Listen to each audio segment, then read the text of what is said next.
विधानसभा उपचुनाव में दिमनी विधानसभा के कांग्रेस के प्रत्याशी बनाए गए रविंद्र सिंह तोमर का कहना है कि जिस प्रकार पार्टी ने उन पर भरोसा जताया है उसी प्रकार वो भी जनता की उम्मीदों पर खरा उतरेंगे और दिमनी के विकास के लिए दिन रात जुटे रहेंगे। हमारे संवाददाता ज्ञानेन्द्र तिवारी ने उनसे बात की।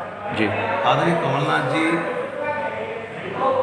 के नेतृत्व में कांग्रेस पार्टी की सरकार बनी थी अब से 20 महीना पहले जी, और सरकार में बैठ के उन्होंने प्रथम फैसला किसानों के हित में लिया था। जी, किसानों का कर्जा माफ करने का जो उन्होंने वचन पत्र में कहा था, हमारी पार्टी ने, जी, हमारे मुखिया ने, जी, तो उन्होंने बैठते ही कर्जा माफ की घोषणा की। जी, और चरणबद्ध तरीके से जी, वो कर्जा माफ कर रहे थे। अगली किस्त जून में थी, जी, ये जून जो निकल गया, जी, सरकार 20 फरवरी को इन्होंने गिरा दी थी गद्दारों ने। और ऐसे नहीं 3500 करोड़ रुपया लेकर के 22 एमएलए हमारे उस समय बंगलौर के रिजॉर्ट में जाकर के ये भारतीय जनता पार्टी के लोगों ने खरीद फरोख्त की और सरकार को गिराया। मैं आपसे ये कह रहा हूँ कि उस बीच में 15 महीने के कार्यकाल में आदरणीय कमलनाथ जी ने एक मध्य प्रदेश को एक मॉडल बनाने की जो योजना उनकी है, उस योजना को साकार रूप देने के लिए उन्होंने 51 ऐसी योजनाओं को धरातल पर उतारने की तैयारी कर ली थी। जी, जिसमें ये बच्चियों की शादी के लिए उन्होंने 21,000 से 51,000 कर दिया था। जी, अब वही रुपया इसी भारतीय जनता पार्टी ने जो ये कहते हैं कि लाडली लक्ष्मी और मामा और तमाम तरह की बातें आती हैं, भांजी भांजियों, मैं ये कह रहा हूँ कि वो 51,000 रुपया की राशि जो तय की थी आदरणीय कमलनाथ जी ने कि बच्चियों को हम देंगे, उसको और घटा करके 28,000 लेके आ गए।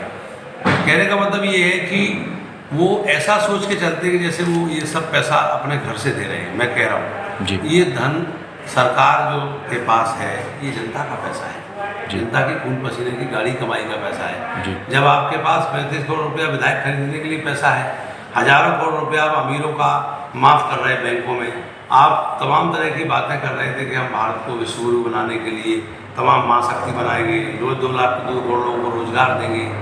ये रोजगार की बात कर रहे हो, तमाम बेरोजगार हो गए लोग हमारे। और भ्रष्टाचार मुक्त भारत का नारा है, मैं तो ये कह रहा हूँ भ्रष्टाचार मुक्त भारत का नारा दिया, ये 35 करोड़ रुपये में विधायकों को खरीद फरोख्त हो रही है, हजारों करोड़ रुपये बर्बाद हो रहा है, ये क्या भ्रष्टाचार की श्रेणी में नहीं आता है? जी, नेताजी आप मैंने चुनाव में किन मुद्दों के साथ में चुनाव लड़ोगे? देखिए, आपकी क्या मुद्दा रहेगा? चुनाव में सबसे पहला मुद्दा तो हमारा यही है कि राजनीति झूठ के आधार पर क्यों, सत्य के आधार पर क्यों नहीं। जी, जनता में इससे भ्रम उत्पन्न होता है, लोग भ्रम में रहते हैं। जी, हम क्षेत्र में जाते हैं तो लोग हमसे एक बात कहते हैं, जी नेताजी आप अच्छे व्यक्ति हो, ईमानदार व्यक्ति हो, हम लोग आपको चाहते हैं, लेकिन जैसा इसने कर दिया ऐसे ही मत कर देना। जी, यानी लोग दूध से जले हुए हैं, मना को भी फूंक रहे हैं। जी, तो सबसे पहला काम ये है कि जनता में झूठ बोल के राजनीति नहीं, सच बोल के जी जितना हम कर सकते हैं उतना ही कहें। जी, उससे अधिक कहने की जरूरत नहीं है। जी, कर दें वो अच्छा है। जी, क्योंकि हमारा कर्तव्य है कि हमारा परिवार है, और परिवार के लिए लोग क्या नहीं करते। जी, परिवार के लिए जब हम परिवार मानते हैं दिमनी क्षेत्र को, हमारा घर परिवार है, सब समाज के लोग हमारे परिवार के हैं, तो परिवार के साथ कपट रखना तो बहुत बड़ा पाप है। निरुद्देश्य राजनीति, निरुद्देश्य सामाजिक कर्म पाप है। इसलिए सच्चाई और ईमानदारी सबसे पहला आधार होना चाहिए राजनीति में, और राजनीतिक व्यक्ति को न्यायप्रिय भी होना चाहिए। अगर वो जनमानस को न्याय नहीं दे सकता है तो उसे राजनीति में नहीं आना चाहिए। राजनीति रोजी रोटी मान के जो लोग काम करते हैं वो बहुत बड़े अपराधी हैं।